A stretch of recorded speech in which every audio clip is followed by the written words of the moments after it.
Mummy, मैं तो शादी करके बहुत खुश हूँ। भले मेरी शादी लेट हुई है लेकिन अच्छे परिवार में हो गई है। हाँ बेटा, ये बात तो है। बहू के घर वालों ने ना हमारे हिसाब से शादी की है।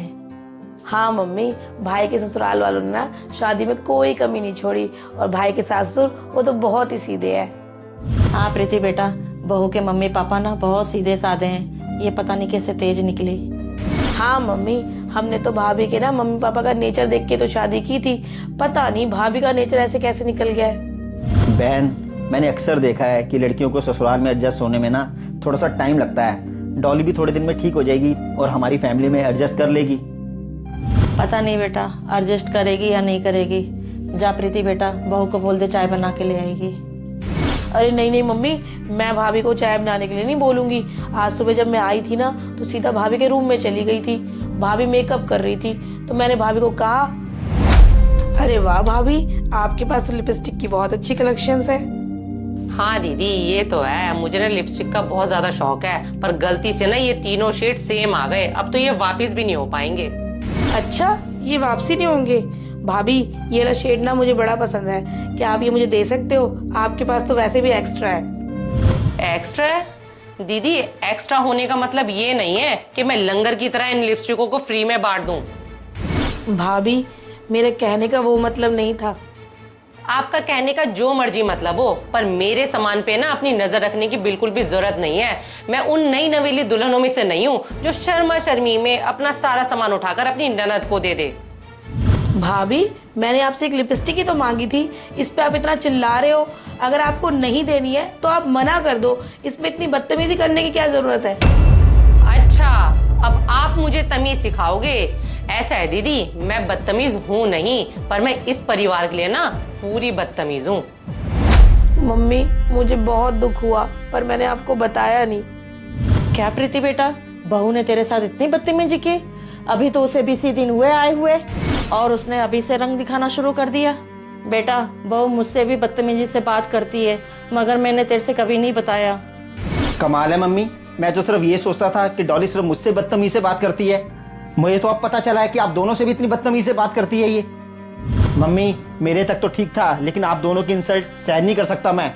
डॉली, जरा ड्राइंग रूम में आना।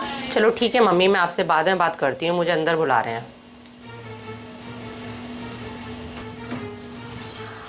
क्या हो गया? क्यों इतना शोर मचाया हुआ है? क्या आफत आ गई है? आफत तो कोई नहीं आई डॉली, आज हमारी शादी को 20 दिन हो गए हैं। मुझसे तो तुम बदतमीज से बात करती हो, लेकिन मेरे को अब पता चला है कि तुम मम्मी से और बहन से भी बदतमीज से बात करती हो। ओ कम ऑन राजीव, आप इन दोनों माँ बेटियों की बातों में आ गए हो। इन दोनों माँ बेटियों का तो काम ही है भड़काना। बहू, तू ऐसे मत बोल। हम इसे क्यों भड़काएंगे? हम अपना घर क्यों खराब करेंगे? मम्मी जी, आप जैसे ही घर खराब करते हैं, जिन्हें बैठे बिठाए ना सब कुछ चाहिए होता है। बहू, मैंने क्या तेरे से बैठे बिठाए मांग लिया? मुझे जो चाहिए होता है मैं जाके ले लेती हूँ। हाँ मम्मी जी, आपको जो चाहिए होगा ना तो आपको खुद ही जाकर लेना होगा, क्योंकि मैं इस घर की बहू हूँ, कोई नौकरानी नहीं हूँ। भाभी, आप इस तरह से मम्मी से क्यों बात कर रहे हो? मम्मी ने आपको कब नौकरानी समझा? क्या नौकरानी नहीं समझा? अगर मैं आते ही इस घर में इनको टाइट नहीं करती ना तो ये मेरे को नौकरानी ही बना के रख देते। और वैसे दीदी, मैं आपको बता दूं, आपका ना इस घर में बोलने का कोई भी अधिकार नहीं है, क्योंकि ये आपका अपना घर नहीं है। डॉली, ये क्या तरीका मेरी बहन से बात करने का? बदतमीजी की ना कोई हद होती है। तुम्हारे माँ बाप ने ना तुम्हें बिल्कुल भी तमीज नहीं सिखाई।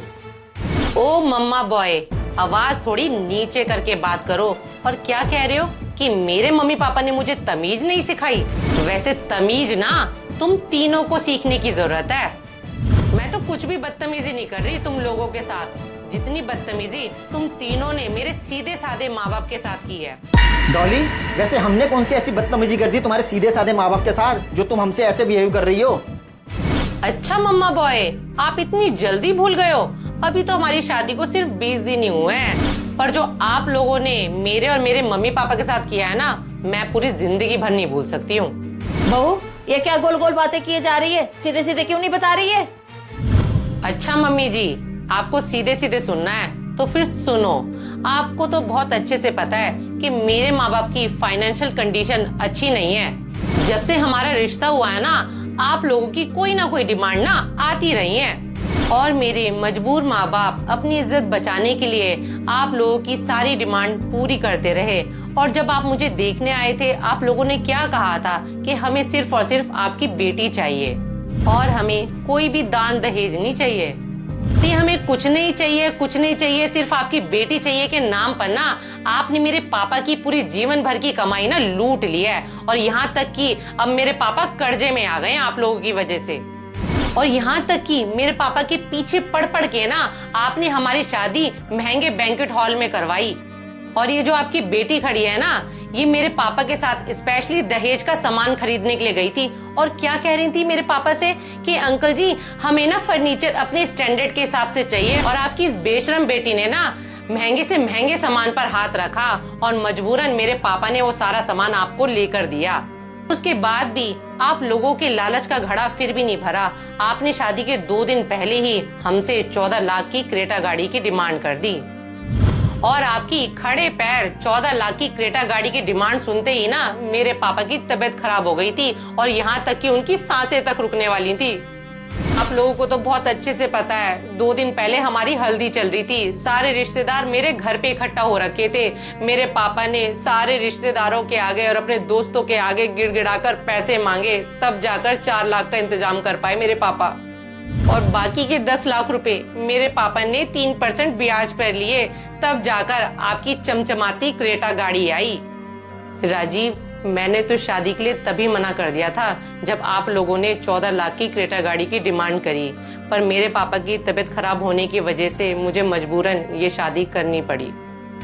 लेकिन मैंने उसी दिन ठान लिया था, जितने खून के आंसू आप लोगों ने मुझे और मेरे मम्मी पापा को रुलाए हैं ना, गिन गिन के उनका बदला शादी के बाद लूंगी।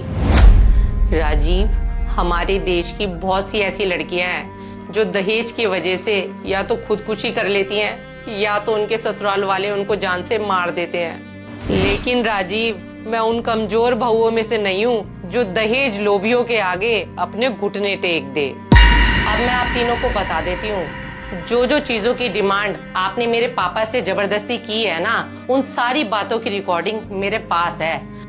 अब जैसा मैं इस घर में चाहूंगी ना, वैसा इस घर में होगा।